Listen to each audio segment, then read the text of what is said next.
Hello student. तो आप सभी का स्वागत करते हैं अपने चैनल पे। तो पिछले वीडियो हम जो है हिमांशी मैम का डाले थे, उस पे आप लोग का बहुत अच्छा रिस्पांस देखे।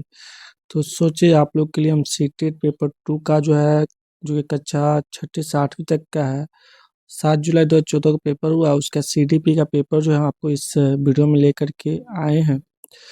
तो आप लोग इस वीडियो को अच्छे से रिस्पॉन्स दीजिए और ज़्यादा से ज़्यादा वॉच कीजिए। और कुल इसमें 30 प्रश्न जो है हम यहाँ पे करवाएंगे, यानी जो पूछा है सीटेट के द्वारा वो प्रश्न को इसमें आपको सॉल्व कराएंगे। तो आप लोग पूरा प्रश्न को जरूर देखिए और लाइक कीजिए, सब्सक्राइब कीजिए और अपने दोस्तों में जरूर शेयर कीजिए। तो यहाँ पे जो क्वेश्चन है, पहला क्वेश्चन अगर देखें तो कह रहा है प्रगतिशील शिक्षा में बच्चों को किस तरह देखा जाता है। तो यहाँ पे ऑप्शन 4 दिया है, तो हम डायरेक्ट आपको बता रहे हैं आंसर। तो इसका आंसर हुआ ज्ञानवर्धक और अर्थ की रचना करने वाले में देखा जा रहा है। यानी प्रगतिशील शिक्षा में बच्चे क्या होते हैं, तो ये ज्ञान का वर्धक करते हैं, यानी अपने ज्ञान का अर्जन करते हैं और अर्थ की रचना करते हैं, यानी वो जो ज्ञान अर्जन करते उसका अर्थ भी वो अर्जित कर लेते हैं, रचना करते हैं। दूसरा प्रश्न यहाँ पे पूछ रहा है छात्रों के लिए कक्षा में प्रतिक्रिया सबसे अधिक प्रभावी होती है जब। तो इसका आंसर होगा यह सीखने की गतिविधि के दौरान और पश्चात भी होता है। यानी छात्रों की जो प्रतिक्रिया सबसे अधिक क्या होती है, जब वो सीख रहे होते हैं उस दौरान भी होती है, उसके पश्चात भी ये प्रक्रिया होते रहती है। 4 नंबर क्वेश्चन है, सॉरी 3 नंबर क्वेश्चन है अभिकथन वाला। किशोर अवस्था के दौरान जेंडर अपेक्षाओं के अनुरूप स्त्रीत्व या पुरुषत्व की परंपरा का पालन करने के दबाव के लिए बढ़ जाता है। तर्क इसका कह रहा है कारण कह रहा है जेंडर और जेंडर भूमिकाएं जैविक रूप से निर्धारित की जाती है। विकल्प जो है सही चुनना है, जो कि यहाँ पे आपको दिखाया गया है, ऊपर में यहाँ पे दिया गया है। कुछ इस प्रकार से ए और आर दोनों सही है, और ए जो है आर की सही व्याख्या करता है, दूसरा कहता है आर जो है यहाँ पे देख सकते हैं आर ए जो है आर की सही है, लेकिन ए आर की आर सही व्याख्या जो है नहीं कर रहा है। तीसरा कह रहा है जो कि सही है ए सही है लेकिन आर गलत है। चौथा कह रहा था ए और आर दोनों गलत है। तो यहाँ पे ऑप्शन नंबर जो 3 हो जाएगा, ए सही है और आर गलत है। यानी यहाँ पे जो आंसर क्या होगा, इसका जो अभिकथन है वो सही है और इसका कारण जो है वो क्या हुआ, गलत। अभिकथन क्या था, किशोर अवस्था के दौरान जेंडर अपेक्षाओं के अनुरूप स्त्रीत्व या पुरुषत्व की परंपरा का पालन करने के लिए दबाव बढ़ जाता है। तो ये बिल्कुल सही है।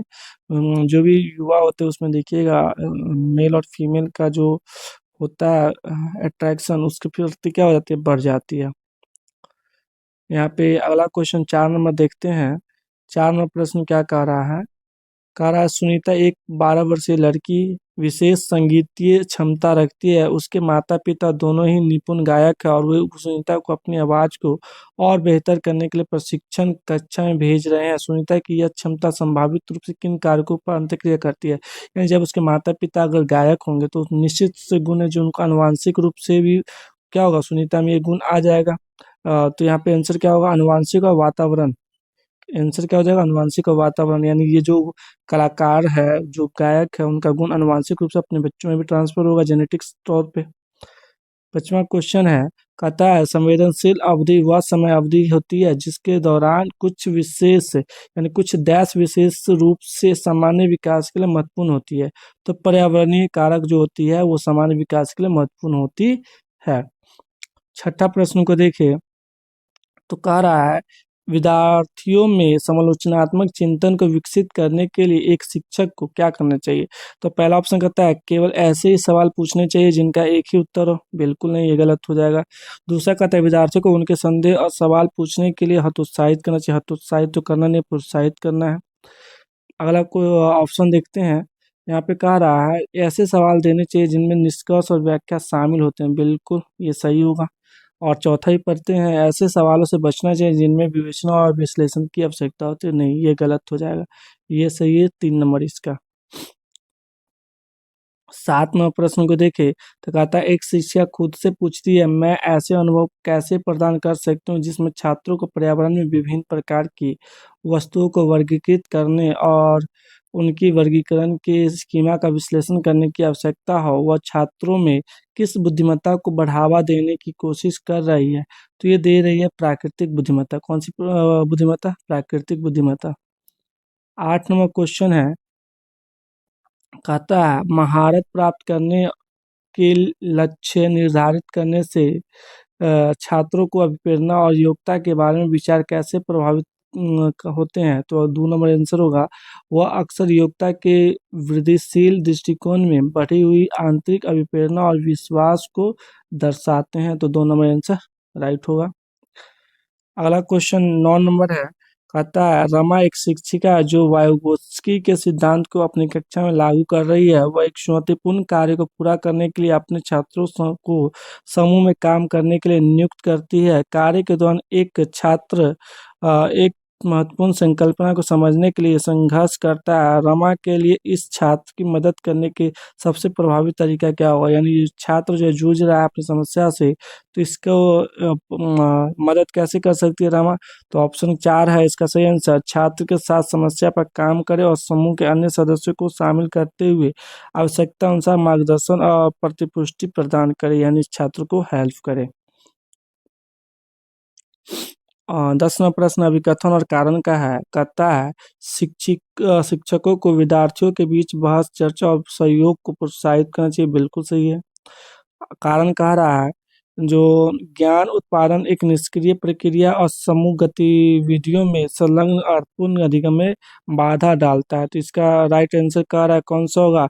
तो इसका ए तो अभिकथन तो सही है, लेकिन ये जो कारण जो है ये क्या हो जाएगा? गलत हो जाएगा। चलिए 11वें प्रश्न को देखते हैं, कहता है भावनाओं व्यक्तित्व और सामाजिक संबंधों में परिवर्तन और स्थिरता किस विकास में शामिल है? तो ये संज्ञानात्मक विकास में ये शामिल है। कौन से विकास में? संज्ञानात्मक विकास में शामिल है।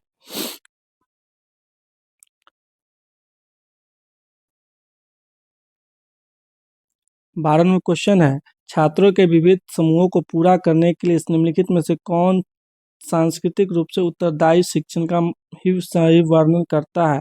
पहला है सुविचारित, दूसरा ऑप्शन कहता है अनुकूलित, तीसरा है विभेदित और यहाँ पे चौथा क्या है? मानकीकृत। तो इसमें कौन सा आंसर हो जाएगा? क्वेश्चन नंबर 12 आपका कह रहा है छात्रों के विविध समूहों को पूरा करने के लिए निम्नलिखित में से कौन सांस्कृतिक रूप से उत्तरदायी शिक्षण का सही वर्णन करता है? तो इसका ऑप्शन है, एक सुविचारित तो बिल्कुल सही है, दूसरा अनुकूलित ये भी सही है, ऑप्शन 3 है विभेदीकृत ठीक है, ऑप्शन 4 मानकीकृत ये गलत है। तो यानी ऑप्शन नंबर 3 क्या हो जाएगा? इसका राइट आंसर हो जाएगा। फिर अगला क्वेश्चन है, कह रहा है जो अभिकथन कहता है स्कूलों को उस ढांचे के भीतर कार्य करना चाहिए जो इस तैयार उत्पाद और सीखने के परिणामों का आकलन करते हैं। तो इसका कथन का तो ये है, कारण क्या है? सीखना पक्के तौर पर अनुक्रमित और पदानुक्रमित प्रक्रिया यानी अनुक्रमित जो है पदानुक्रमित जो है। इसका राइट आंसर हो जाएगा ऑप्शन नंबर 3 जो इसका राइट आंसर होगा ए सही हो जाएगा, और कथन जो है इसका सॉरी कारण जो है गलत होगा, अभी कथन क्या होगा? सही आंसर होगा। क्वेश्चन नंबर 4 को देखते हैं, कहता है लेव वाइगोत्स्की के अनुसार भाषा और विचार के बीच क्या संबंध है? तो भाषा और विचार विकास की जटिल विनिमय प्रक्रिया है। भाषा और विचार विकास की जटिल विनिमय प्रक्रिया है, ये इसका आंसर होगा। चलिए क्वेश्चन नंबर 15 को देखते हैं, और 15 नंबर क्वेश्चन का कह रहा है निम्नलिखित में कौन सा सही सुमेलित युग्म है? तो इसका देखा जाए तो ऑप्शन नंबर 2 मानक संदर्भित मूल्यांकन और साथियों के प्रदर्शन को तुलना करता है। बिल्कुल सही है, ये सही आंसर हो जाएगा।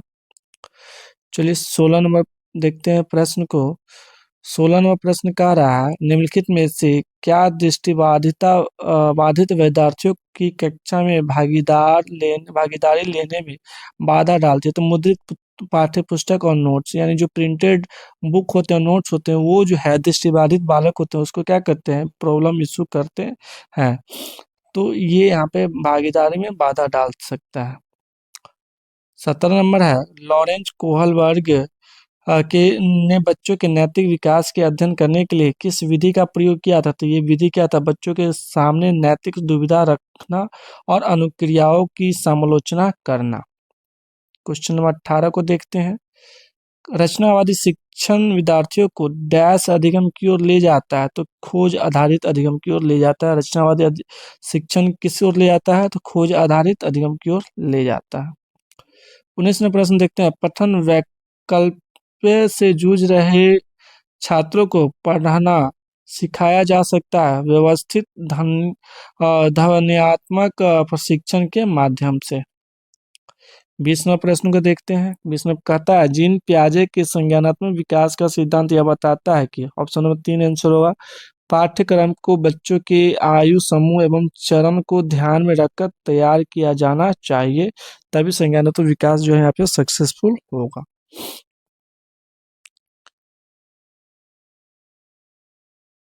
क्वेश्चन नंबर 21 कह रहा है आप एक शिक्षक हैं जो अपने छात्र को प्रसंज्ञानात्मक कौशल विकसित करने में मदद करना चाहते हैं। निम्नलिखित में से कौन सी रणनीति इस प्रकार के चिंतन को बढ़ावा देने की सबसे अधिक संभावना ये होगा? तो ऑप्शन नंबर 2 इसका राइट आंसर है। छात्रों को अपने स्वयं के सीखने और सोचने की प्रक्रिया पर विचार करने के लिए प्रोत्साहित करना होगा। चलिए इसी के साथ 22वां प्रश्न की ओर बढ़ते हैं। 22वां प्रश्न कहता है निम्नलिखित में से कौन सा कथन स्वलीनता के संदर्भ में सही है? राइट पूछ रहा है। तो स्वलीनता एक तंत्रिकीय विकासात्मक विकार है, ये बिल्कुल सही होगा। 23वां क्वेश्चन यहाँ पे दिया गया है पियाजे और वाइगोत्स्की के सिद्धांतों में एक प्रमुख समानता क्या है? तो दो वाइगोत्स्की और पियाजे में समानता अगर देखें तो कौन सी समानता देखने को मिलता है? ये बच्चों की स्वयं की शिक्षा में संलग्न और जुड़ा हुआ मानते हैं, ये समानता वाइगोत्स्की और पियाजे में मिलता है।